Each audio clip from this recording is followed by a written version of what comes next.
Hello, everybody. Hello, hello, hello. My name is Roz. Welcome. This is going to be all about building your confidence and the lessons that I've learned from pole dancing. So I'm thrilled to be here. I'm a former Toastmaster myself, and hopefully I'm going to be joining the new one for the National Speakers Association. That's forming in New York in a few weeks. Oh, okay. So, can't wait to be a part of this. This has been an awesome day so far. We all enjoying ourselves? Yes. Fabulous! All right. Kat, if you would not mind hitting the lights, please. So I can show you better than I can tell you about exactly what pole dancing is.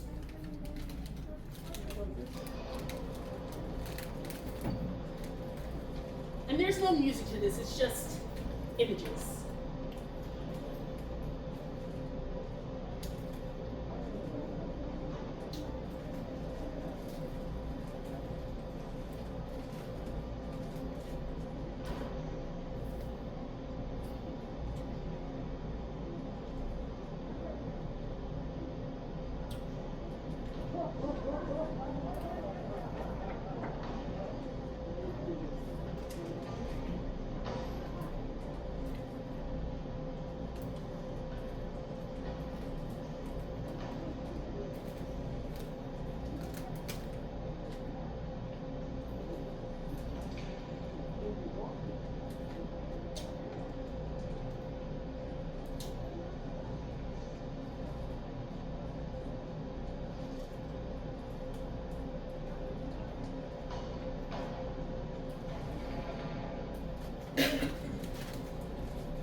Thank you so much. Big me! Yay! Woo! Thank you. So this was a video that I did. I was applying for a show called Too Fat for Fame. The show never happened, but I recorded this video, and the lighting was really good. So, surprise! You all got to see this.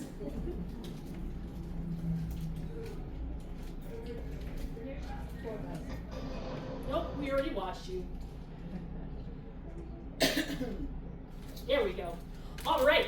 So I have been a pole dancer since October 2007. So we're 17 years in the game. Somehow I still have both my shoulders and both of my hips, so that's really exciting. And I got started pole dancing because it was simply a class at the gym. That's all it was. There was no crazy life crisis that happened. There was no epiphany where I had to find myself again. It was on the schedule and I was already paying for a membership. So I figured, oh, why not? It's got dance in the title. I love to dance. I love anything to do with dance. So I figured, why not? Let me give this a shot. Woo, baby! It was the absolute hardest thing I have ever done with my body. I was not cute. I was not coordinated. I was not strong. I couldn't climb anything. I couldn't do anything that we just saw in that video. I was a hot mess, and I failed at everything that I tried. And I can tell you, 17 years later, it is still the best time I've ever had failing at the gym. And now since then, it has gone from a class at the gym to a hobby to side hustle, and now it is my main hustle. One of the reasons why, probably the biggest reason reason why it became my main hustle is because I got fired from a few jobs because I was half naked on the internet. So I started out just doing pole as a hobby, and I loved it, and I wasn't putting anything on the internet because I didn't want to lose my jobs, of course. So I was working full-time as a career coach, and I was trying to keep it hush-hush. But the more that I was involved in the pole world, the less quiet that I became about it, and the less quiet that I could keep about it. So little articles and videos and clips started to sneak on the internet just a little bit. Not even from me, from friends, from fellow pole dancers, from a whole bunch of other people. They just kept creeping up there. And I was like, I don't know if this is a good idea, but I'm also not gonna stop you. So, I recall, thank you. I recall the first time that I got fired, and my manager called me into her office, and she had asked me if I would consider taking anything down, any of the videos that were up, and any of the articles that were online about my pole dancing. And I quickly and confidently told her no. I was not interested in quieting myself and making myself more palatable for other people because I was so excited about pole, and I knew it was so much more than the stereotypes that people had about it, and it was enriching my life, and I just wanted to share that. So, unfortunately, or maybe fortunately, they didn't really want to share that. And so that was the first time I got fired. I would say it was half because of pole and half because I was actually screwing up a little bit. The second time I got fired was before I even started the job. That's a new accomplishment. I was offered a job to work as a receptionist at a private school. And the weekend before I was supposed to begin, I had signed the contracts, got through the interviews, everything was great. I get a message saying, haha, just kidding, you pole dance, we can't have that. So that job got snatched away. And then the third job I got fired from actually had nothing to do with pole dancing, but rather I was just screwing up. I wasn't good at that job. It was not a good fit, so I honestly don't blame them. As much as I'd like to, I look back, I'm like, kind of deserved that one. So I've been doing fitness full time since the last time that I was fired, which was in March 2014. I have not looked back since. During the times where I've been particularly unsure, during times when I've been broke, during times when I did not know how I was gonna pay my rent, I still love pole dancing, and I'm still so thankful that I made that decision to stick to my guns and to not make myself palatable for other people. So, let's keep this party train moving. Nobody will ever hire you. These are the words from the esteemed Howard Stern when I was a part of America's Got Talent. These are not his exact words, so this is an exact quote, but essentially after I got done doing all kinds of fun things on the pole, this was roughly 10 years ago, Howard Stern was one of the judges for America's Got Talent, and he told me that I was too fat to work in the fitness industry and that I would never have a career.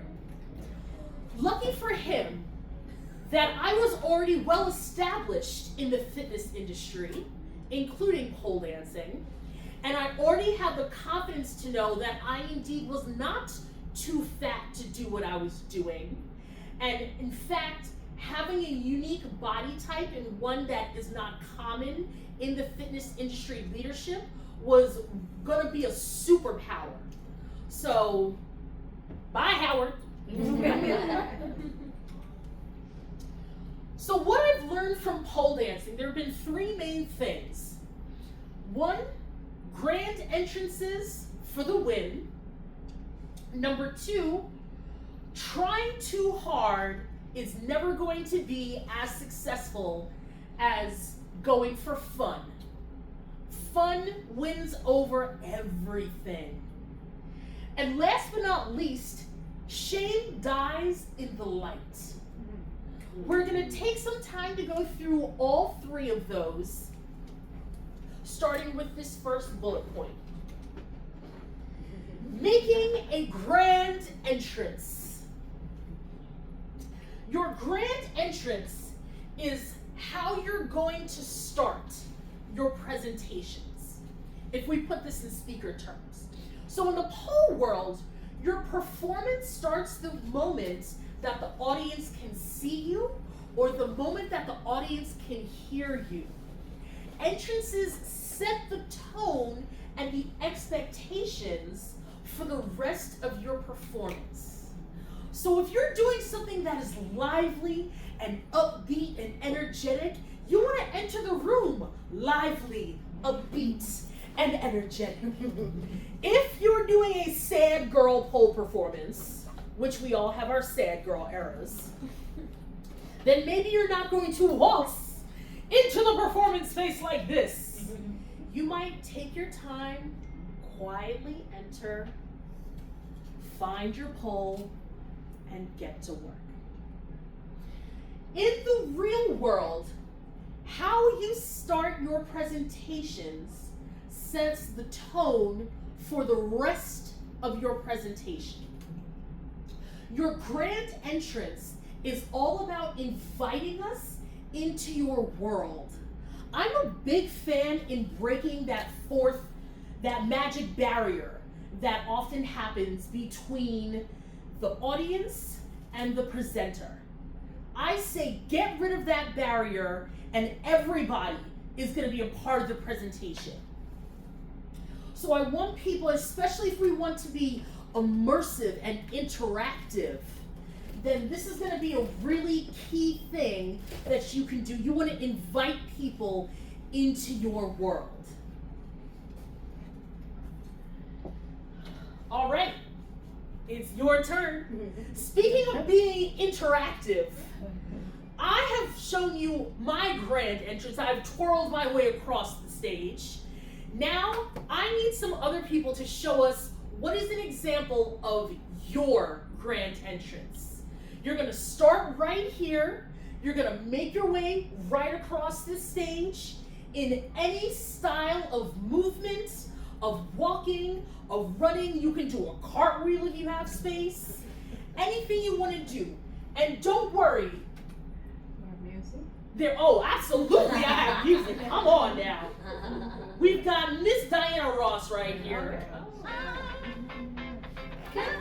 Oh, yes. Go, girl. Yes. Okay. I didn't even know we started.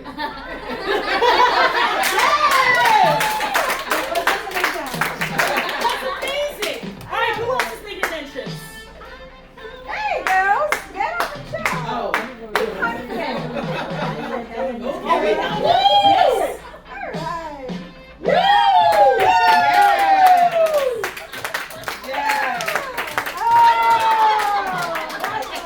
I love that. Thank you. I love this earring. Very excited about my earrings. More to go. We need More to go. more. Let's go. Let's go. I mean, that's something. Hold on, we got it. You got it.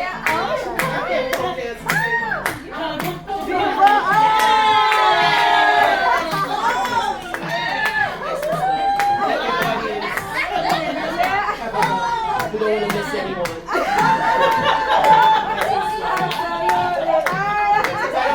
I don't know what I'm going to do on the pole, so I'm just this will be it.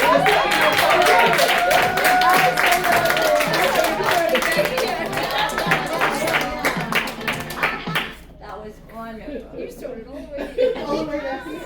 Yeah, very long entrance. Because I'm not going to touch the pole. I love that. That was so much fun. Absolutely. It was a simple thing to a great song, but I love how our diva in blue jumped jumped up immediately and was like, oh, we've got to make this work. Exactly. You don't wear that outfit for no one to see it. So grand entrances for the win. The next point that we're going to speak about is how fun beats complicated every single time. Fun beats complicated every single time. Fun is undefeated. In the pole world, here's what I've learned. A lot of people, including myself, if you're not familiar with pole dancing, there's an assumption that you have to wear the skimpiest outfits possible, and that you have to be overtly sexual, and you have to have all the sex appeal because that's what the girls do, and I want to be like that. That is merely one way to be a pole dancer. And what I've learned is that sex appeal is overrated. And I don't want people chasing that. Sex appeal is another way of saying confident. Confident and confidence is a byproduct of having fun. Confidence is a byproduct of having fun. So rather than chase confidence or chase what you think you should be, I want you to enjoy yourself, and I want you to chase fun. I want you to focus on the joy of movement. This is what I tell my students. This is what I relate to them.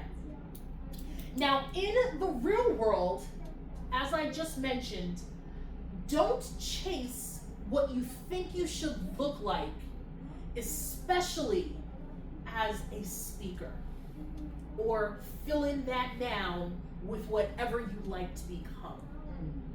It's not just about what you should do, what you should look like. That's merely an example of one way to be that type of speaker or that type of profession. I want you to be you. Right here, right now, you all have something to offer. You all have something fabulous about you. And I want to celebrate that rather than focus on the things that you're missing or what you don't have or what's not cute. Celebrate the cute outfit right now. Let's also use fancy tricks sparingly.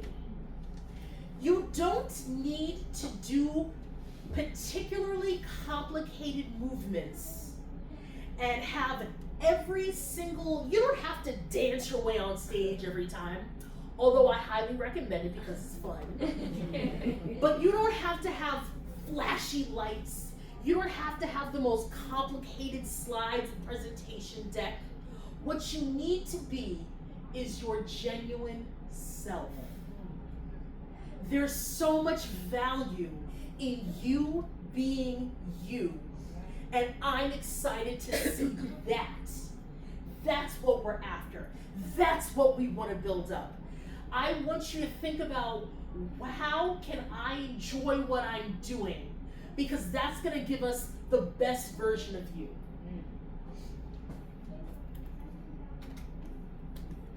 All right. We've got another video because one, I like it. And two, this is going to show you, I'm not going to do any, well, let me play it first.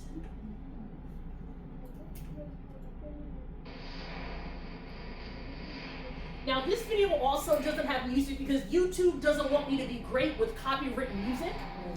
So I'm going to kind of talk you through it. What I'm doing here, first of all, I'm dancing to Alicia Keys. You can't hear it, but it's a really great song. It's called The Fire We Make. And it's a slow song that she did with Maxwell. As you can see here, all I'm doing is walking to the pole. That's it. I'm walking to the pole. I'm not flipping upside down.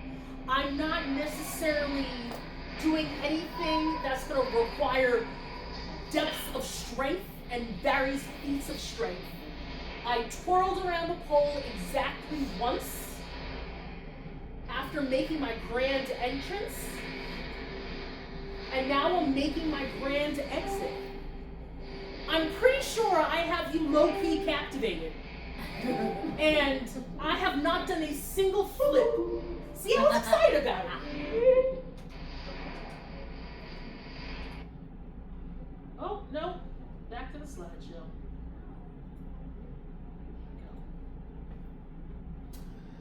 So, it is your turn one more time.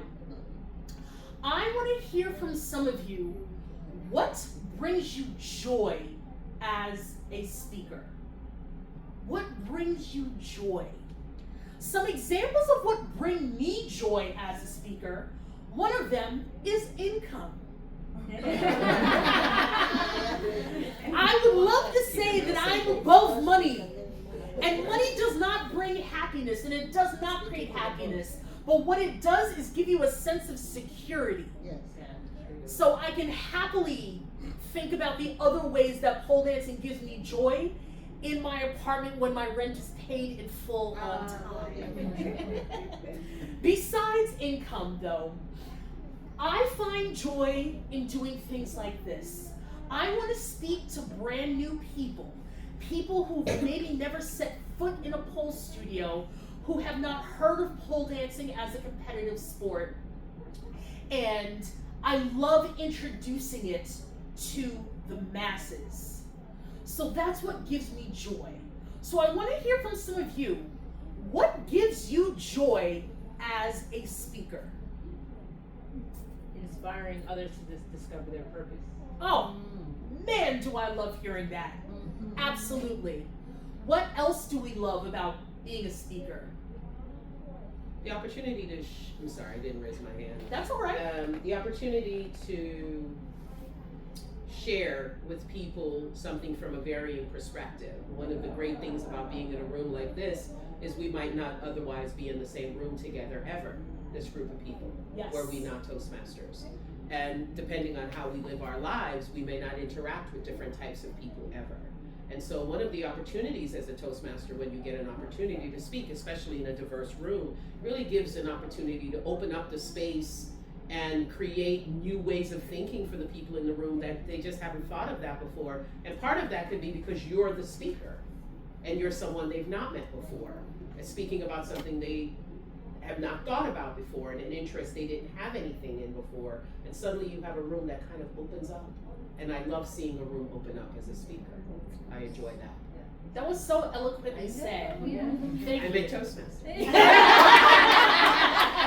that what we do? That's exactly what we do. You just killed that. Woo! I think the joy can be when a speaker can captivate the audience.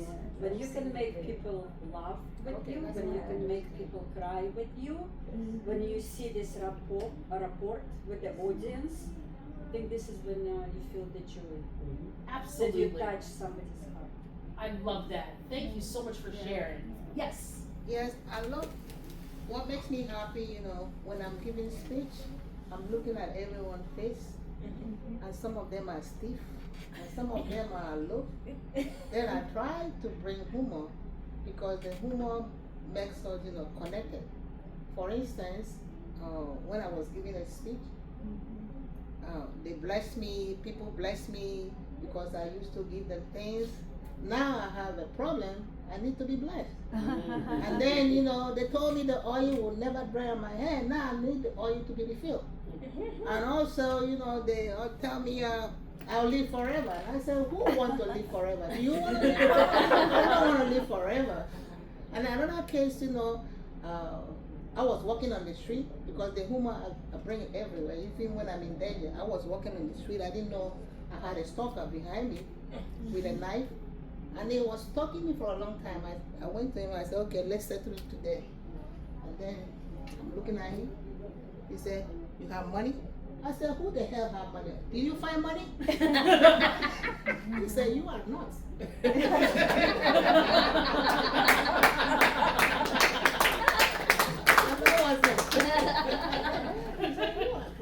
Thank you so much. Yes. Yes, I'm a Toastmaster.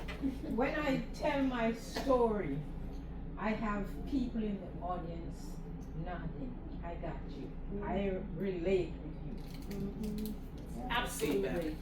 It is some of the best feedback that you can get, and it's reassuring. Like, oof, all right, this is pretty good so far. Because sometimes you never know if it's a different crowd, if they're new people, how your information is going to be received. So thank you all for those head nods right now that's happening. And I heard some of those, yes girl, bring it on. Shame dies in the light. That might be my favorite quote of the day. Please take it. I will be taking it. Absolutely spread it to the masses. Shame dies in the light. In the pole world, you are confronted with the honesty of your body, flaws and all. You cannot run from your weight. You cannot hide your height. You cannot hide your age. You cannot hide your disabilities. They're going to be there, whether you acknowledge them or not. And sometimes that is absolutely terrifying. I still struggle with my body image, particularly my body weight. Because in my mind, there are days where I'm the size of a house. And in my mind, that's one of the worst things that you could be, is fat, is large, is huge. Whether or not that's a fact, sometimes goes out the window for me.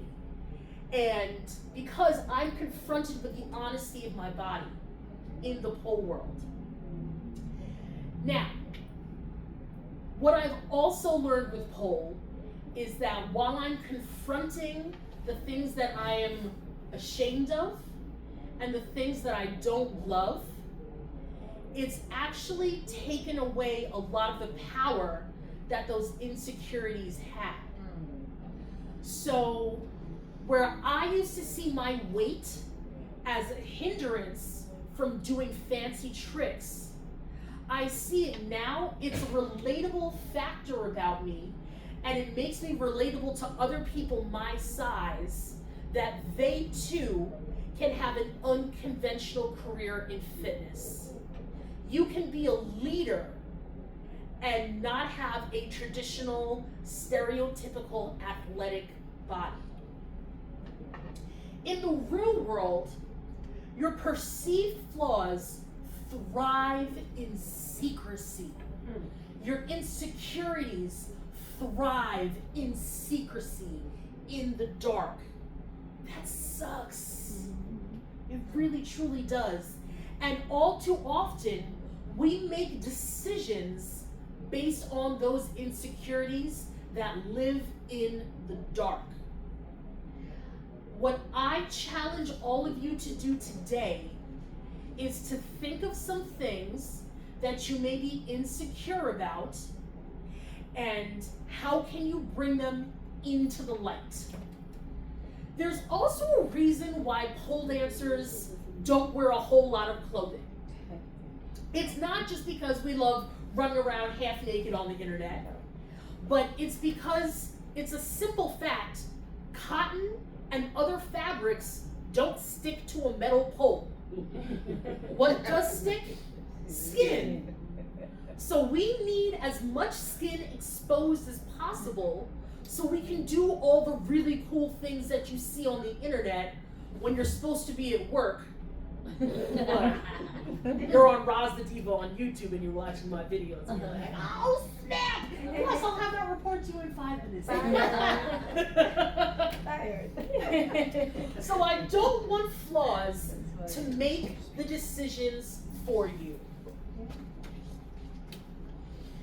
So speaking of flaws, I'm taking a bit of a risk right now. This particular picture on the right is something that if I had posted that picture with my gut hanging out of my shorts and me at a higher weight than I am right now, 10 years ago, I would have run out of New Rochelle, never showed my face to any of you again, never become a Toastmaster, never become a speaker, and probably have some boring desk job somewhere where I had to use my indoor voice.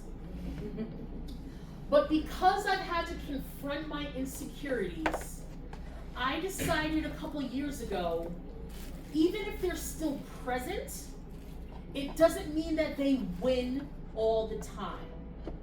So I'm showing you this picture of me, and I'm a little bit insecure about it, but I'm also like, I remember where I was when I was doing this. I was pole dancing for a live audience at the Boston Museum of Science. And that was a really big deal for me.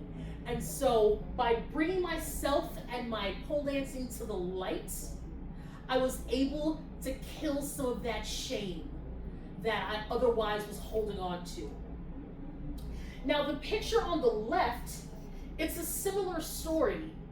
I could talk to you about why my top is kind of crooked. I don't remember exactly what I'm laughing about. And I probably could have chosen a pose or a different outfit that maybe covers me a little bit more. Or maybe does something else where it's more flattering. But I also remember hand gluing every single one of those rhinestones to my outfit. And I'll be damned if somebody was not going to see all of those rhinestones that I glued to my outfit. And it was cute too. So my last question to you all, and I'm going to attempt to stay on time here, is I want to ask you, what do you want to bring to the light right now? I just talked about my weight and how it makes me feel insecure, but I still try to push forward. Does anybody else have something that they'd like to bring into the light? My accent. Mm-hmm. It's been, I think it's better now, but it's been something I've been struggling with for a long time and had to come to terms with. What's the struggle? I'm sorry. Just realizing that I sound different. But everybody sound different. Everybody's Everybody sound different, you know. It's just that the thing is, I right? So you heard my accent a moment ago. We did? Yeah, you never hear it, right? And so I could do that all day and be other. I've chosen to do this. It just makes it easier for people. Yeah. But the beauty about being in New York is that everybody has an accent. And I only jumped in because as a professor, it's one of the reasons my students don't speak up in class. And so the one thing I say is that you're in New York where everybody has an accent. So the thing to do, and I think Ross said it beautifully, is to use it as the thing that you use to make you, ingratiate you to the audience. Because I want to get up on a pole. I've always wanted to do pole dancing. I've always thought I was too fat. There's not a pole large enough. So I was waiting for them to build one, right? And then now I'm here. Of course, now I want to go do pole dancing. And so the best way to sort of work through that is simply to work through it. I have this accent. I know it. I own it. Can I still deliver what I'm delivering? And the answer is yes. Whether you choose to do it this way or if you choose to do it so. Yeah, It depends on the audience, right? It is a process, and it's her insecurities, Correct. right? And so it takes time, but you have to accept it Correct. first. That Right. it's something that you struggle with, Right. and then find how can I, in different spaces, be confident, be bold about my accent. And maybe it's Toastmaster, and you getting up every time and delivering a speech until people are like, I don't hear your accent anymore. But actually, it's And not that's- so much about them hearing it. It's about her not hearing it anymore. Right? But I It's- think repetition and building that Right. confidence will bring that into the light. And so it's your experience. And also think of your accent like your eyes. There's absolutely nothing you can do about it. They're there. But you know, Just, right? the accent, let me tell you something. Tell your son. Let me tell you Let me something. tell you I've been something. in New York you know, since a teenager. Right. And then, you know, I used to mingle with Americans and all that. Right. And then my accent started changing. Yes. My dad called me and spoke. He said, "What the hell is that?" So what I see, you know, and I become more confident. Yeah. I can also speak like Americans, but I choose to speak my accent Yes. because that identified me. It helped me a lot. When I was in the hospital, Absolutely. because of my accent, I was helped. And again, you know, it depends on how you feel. Yeah. You feel inferior or intimidated. Yeah. Don't feel inferior. You Walk are into beautiful. it. Look at you. Absolutely. Beautiful lady. Um, You come bold with the accent. Look at Exactly. Arnold Schwarzenegger.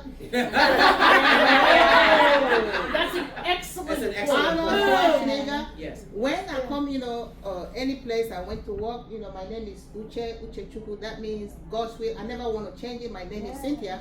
When I tell them Cynthia, they want to cause it. I said, hell, let's go the other side. Yeah. And when I come to job, they say, oh my God, their name is so, what the hell is that? I say, well, you gotta learn it. Exactly. If you call me something else, I'm not gonna answer you. So the first thing you do when I step into work, learn my name. Yeah. Because if you don't learn my name, I'm not gonna talk to you. I don't So know. they learn it. Either you call me Uche, forget about Uche Chukwu, you're gonna be locking yourself out. So Uche is better, make it sense. And that's what I answer. Some people want to, you know, even in Toastmasters, you know, I find it insulting. Yeah. When I came, you know, the president said, you know, oh my God, I can't call this name. I said, well, we have a problem today. Oh. She said, can I give you a name? I said, do I look like a dog? Oh. There you go. I said, you better learn it. Don't ever change it. Or else I'm going to give you one name. Yes, Look at it. Yes. Treat your accent as an asset, not as a liability. I'm learning bold. to, yeah. But at the beginning, it used to be like I used to join work meetings and I wouldn't unmute myself on Zoom because I was so self-conscious. Yes. And it's been a process, as you said, Yeah. of slowly accepting it and owning it as a strength and Yeah. something that can set me aside, like in a positive way. And now it's almost gone, but I feel like the Accepted. thought is still sometimes in the back of my mind. Absolutely. Absolutely. That was an amazing conversation. I I just know, say. right? That makes me very happy. So in conclusion, we are going to end the same way that we began. Grand entrances for the win. Trying too hard is never going to beat fun and joy of movement. Me too. And lastly, and probably most importantly, shame dies in the lights. That's my favorite. So I have